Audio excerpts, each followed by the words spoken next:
하나님 아버지 은혜를 감사합니다. 이 시간을 우리에게 허락하여 주셔서 오늘도 말씀을 들으며 기도로 하루를 시작합니다. 성령께서 우리를 인도하여 주시고 우리의 마음이 늘 하나님을 향하여 열려있게 하옵소서. 예수님 이름으로 기도드립니다. 아멘. 찬송가 323장 하나님께 찬양드립니다. 푸른 바다 나서니 몸 어디든지 가오리다. 괴로우나 즐거우나 주만 따라가오리니 어느 누가 막으리까. 죽음인들 막으리까. 어느 누가 막으리까. 죽음인들 막으리까. 아골골짝 빈들에도 복음 들고 가오리다. 소돔 같은 거리에도 사랑 안고 찾아가서 종의 몸에 지닌 것도 아낌없이 드리리다. 종의 몸에 지닌 것도 아낌없이 드리리다. 존귀 영광 모든 권세 주님 홀로 받으소서. 멸시천대 십자가는 제가 지고 가오리다. 이름 없이 빛도 없이 감사하며 섬기리다. 이름 없이 빛도 없이 감사하며 섬기리다. 아멘. 하나님 말씀 사도행전 3장 25절 26절입니다. 다 같이 봉독하겠습니다. 너희는 선지자들의 자손이요 또 하나님이 너희 조상과 더불어 세우신 언약의 자손이라. 아브라함에게 이르시기를 땅 위의 모든 족속이 너의 씨로 말미암아 복을 받으리라 하셨으니 하나님이 그 종을 세워 복 주시려고 너희에게 먼저 보내사 너희로 하여금 돌이켜 각각 그 악함을 버리게 하셨느니라. 아멘. 오늘 우리가 읽은 말씀에서 제일 먼저 등장하는 표현이 너희는 선지자들의 자손이요 입니다. 모든 믿는 자를 향하여 선지자들의 자손이라고 말하는 이유는 모든 믿는 자가 하나님의 부르심에 응하는 인생이 되어야 한다라는 뜻이며, 그러려면 언제나 하나님의 임재 가운데 살아야 한다라는 말이 됩니다. 이 말은 다르게 표현하면 하나님의 말씀이 계속 소유되어 있는 상태로 사라져야 한다는 뜻입니다. 말씀이 제대로 소유가 되면 믿는 자다운 생활이 유지되기에 더 좋은 조건이 만들어집니다. 뿐만 아니라 소유한 자는 선지자의 역할을 감당할 수 있게 됩니다. 선지자라는 의미를 구약에서부터 해석을 하면 회중들 앞에 서서 말씀을 전하는 자이겠지만, 하나님의 임재의 측면에서 해석을 하면 하나님의 임재가 이루어지며 주의 말씀을 소유하고 있고 그 말씀을 전할 수 있는 사람이 사실상 이 선지자의 대열에 포함이 되고, 예수 그리스도가 오신 이후부터는 모든 믿는 자가 바로 이 선지자의 역할을 할 수밖에 없습니다.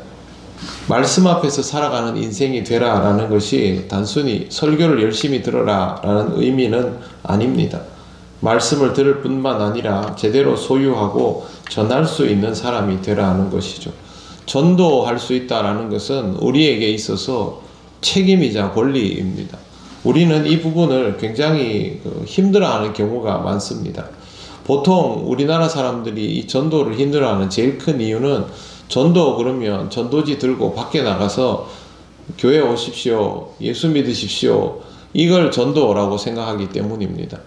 그 말로부터 시작하는 것은 맞지만 실제로 전도가 이루어지는 것은 도를 전할 수 있게 될 때 이루어지는 것이죠. 예수 믿으세요가 도를 전하는 건 아닙니다.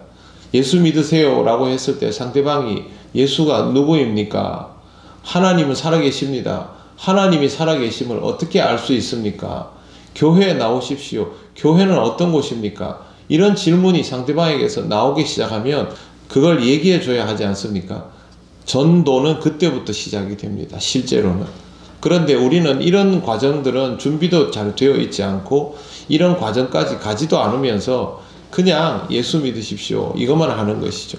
여호와의 증인이 해저터널 앞에 항상 대기하고 있습니다. 그래서 기회만 보면 이쪽 입구 저쪽 입구에 다 있습니다. 제가 이렇게 지나가니까 저를 관광객인 줄 알고 2분만 시간을 내주십시오. 그래서 2분도 없습니다 이러고 돌아서 나왔는데, 그분들 보면요, 거기 서 있기만 하지 아무것도 안 합니다. 예전에 여호와의 증인 저러지 않았거든요. 정말 아무것도 안 하고 추운데 발발 서서 떨고만 있는데 그렇게 해서는 아무것도 할 수 없죠. 여러분 주변에 있는 사람들이 여러분에게 교회와 그리스도에 대하여, 하나님에 대하여 궁금증이 있도록 만들고 그걸 물으면 여러분이 기다렸다는 듯이 얘기해 줄 수 있어야 됩니다. 왜 하나님은 살아계시고 왜 나사렛 예수가 그리스도이신지, 하나님이 우리를 위해 뭘 하셨는지 그걸 얘기해 줄 수 있어야 말씀을 소유한 자인 것이죠.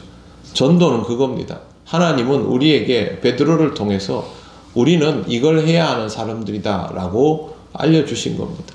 여러분이 어느 순간에 복음을 전할 수 있을지 모릅니다. 그래서 준비되어 있어야 합니다. 도를 가지고 있어야죠.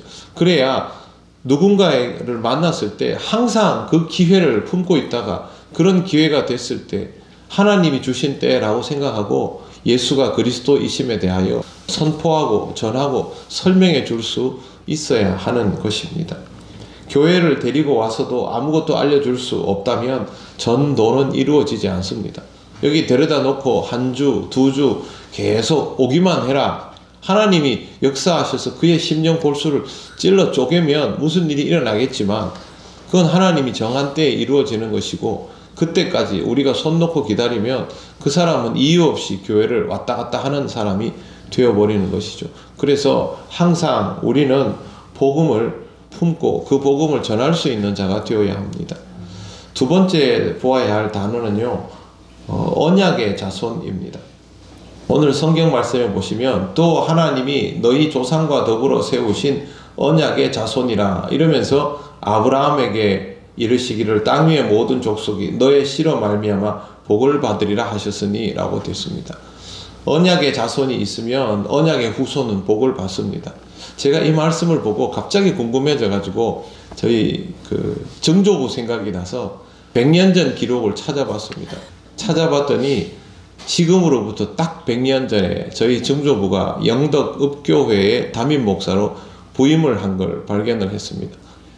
1924년 1월 했는데 그 앞에 나오는 권찬영이라는 목사님이 있어서 궁금해서 봤더니 그분이 선교사였습니다. 크루더스라는 선교사님이 경북 지방에 오셔가지고 대구에 있다가 대구에 이제 제일교회는 큰 교회들을 개척을 하고 경북에 오셔서 영덕 읍교회와 안동교회를 연이어서 개척을 하고 그 지역에 뭐 학교나 이런 기관들을 만들고 3년 정도 지난 후에 저희 정조부를 동사목사로 불러서 이제 후임으로 넘겨주고 그렇게 다른 사역지로 옮겨가셨던 기록을 봤습니다. 100년이 지난 뒤에 저희를 봤더니 저도 목회자가 되어 있고 제 동생도 목사로 살고 있고 여동생도 신학을 공부하고 목사인 남편과 함께 그렇게 또 네덜란드에서 똑같은 일을 하고 있습니다. 저희 정조부가 목회를 얼마나 잘했는지 저는 자세히 모릅니다. 뭐 그냥 그 시대의 목사님처럼 살아가셨겠지요. 그런데 세월이 지나서 저희 집은 자손은 없습니다. 아들은 우리 집안 전체를 다 합쳐도 남자아이는 사무엘 하나뿐이고 정말 딸만 다 낳아서 사무엘이 아니면 저희 집안 자체가 사실은 우리 성신은 끊어지는 상태입니다. 그러나 우리 집에 누구도 그걸 가지고 안타까워하거나 그러지 않습니다. 왜 그러냐 하면 정조업으로 인해서 모든 사람들이 예수를 믿고 그렇게 믿는 자로 100년을 살아왔기 때문입니다. 저는 그 부분에 대해서는 자부심을 가지고 있습니다. 여러분의 후손들이 100년 뒤에 어떨까요? 여러분이 교회에서 열심히 신앙생활 하시고 우리 교회의 지도자로 살아 있으시면 교회 연역에 이름이 다 남습니다. 그리고 요람의 기록에도 다 남아 있겠죠. 100년 뒤에 여러분의 후손이 보면서 통영교회에서 우리 조상이 이렇게 신앙생활을 했고 이 세월이 지나서 우리가 이렇게 신앙생활을 하고 있구나. 저는 저하고 똑같은 마음으로 여러분의 후손들이 그렇게 볼 거라고 생각을 합니다. 우리 그리스도인들에게 언약의 후손이 되는 것보다 더 귀한 일이 뭐가 있을까요? 어제 제가 목사님 한 분 이야기를 들었는데 그 목사님이 그렇게 얘기하시더라고요. 우리나라의 재벌 중에 절반만 교회를 다니고 절반은 교회를 다니지 않는데 그 사람들에게 정말 중요한 게 돈일까? 아니다. 예수를 믿는가 아닌가가 정말 중요한데 단 지금은 모를 뿐이다 라고 이야기하는 걸 들었습니다. 정말 그렇지 않습니까? 우리에게 제일 중요한 거는 예수 믿는 겁니다. 이 기준 말고 다른 기준이 더 중요해질 수 없습니다. 지금 여러분의 신앙생활이 힘들 수도 있고 어려울 수도 있고 참 먼 길을 가는 것처럼 느껴질 수도 있겠지만 그러나 여러분이 언약의 후손일 때 여러분의 후손들이 어떤 삶을 살아갈까를 잘 생각해 보십시오. 하나님 말씀은 틀림이 없습니다. 언약의 자손에게는 그 복을 누리는 후손이 따르게 되어 있습니다. 그러므로 사랑하는 성도 여러분, 오늘 하루하루를 믿음으로 살아가십시오. 내가 후손에게 뭘 물려줄 수 있을까 보다 내가 오늘 믿음으로 살아가면 내 후손들이 믿음으로 살아있을 것이다 라는 확신을 가지고 오늘을 신앙적으로 살아가시기를 바랍니다. 아멘. 기도드리겠습니다. 하나님 은혜를 감사합니다. 하나님의 말씀이 우리 앞에 있어서 우리를 지탱하여 주고 우리의 믿음을 지켜주심을 감사를 드립니다. 우리가 선지자의 자리를 지키는 자로 또 언약의 후손으로 그렇게 살아갈 수 있기를 원하오니 언제나 우리에게 주의 말씀을 통한 하나님의 임재가 이루어지게 하시고 또 이 말씀을 따라서 믿음으로 하루하루를 매 순간을 살아갈 수 있게 하여 주시옵소서. 믿음을 지키며 살아가기를 원하는 우리 사랑하는 모든 성도들의 삶을 지켜주시고 가정을 지켜주시고 자녀와 자손들을 지켜주셔서 언약의 후손이 얼마나 복되게 그 삶을 누리게 되는지를 알게 하여 주시옵소서. 하나님께서 함께하여 주심을 믿고 감사드리며 예수님 이름으로 기도드립니다. 아멘. 하늘에 계신 우리 아버지, 아버지의 이름을 거룩하게 하시며 아버지의 나라가 오게 하시며 아버지의 뜻이 하늘에서와 같이 땅에서도 이루어지게 하소서. 오늘 우리에게 일용할 양식을 주시고 우리가 우리에게 잘못한 사람을 용서하여 준 것 같이 우리 죄를 용서하여 주시고 우리를 시험에 빠지지 않게 하시고 악에서 구하소서. 나라와 권능과 영광이 영원히 아버지의 것입니다. 아멘.